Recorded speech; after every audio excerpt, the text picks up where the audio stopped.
What are we gonna find in this abandoned pond? It's been completely run down, and today we're gonna be restoring it. But there's just one thing. We have to remove all of the fish in order to fully restore the pond. I had to get this thing cleaned up as soon as possible because my mom told me that if I didn't get it cleaned up soon, she was gonna kick me out of the house. Okay, I was joking. But seriously, rent was past due, and this thing needed to be spotless by tonight. I think what we're gonna do is we're gonna feed the bass real quick, so we're gonna grab those out. I had so many minnows in this pond, and I believe that's why it had gotten so bad. And our bass Jafar was gonna have a blast with all these yummy minnows. These koi, when I first got them, were 3 inches, and now they are beyond a foot. It's insane how fast these guys get.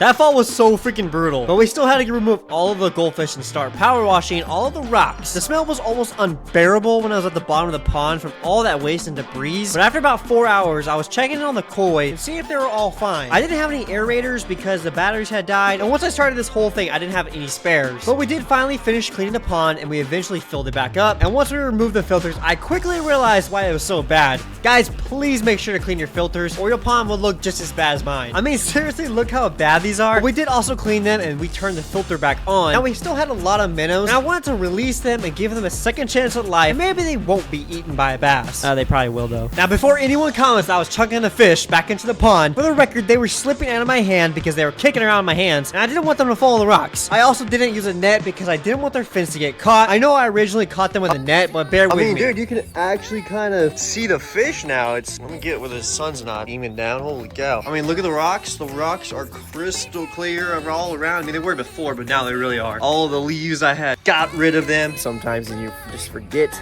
clean your pond, even when it's turning black. Make sure you clean your filters. If you guys did end up liking this video, make sure you comment, like, subscribe, turn on post notifications so you know when I post my next video. See you guys in the next one.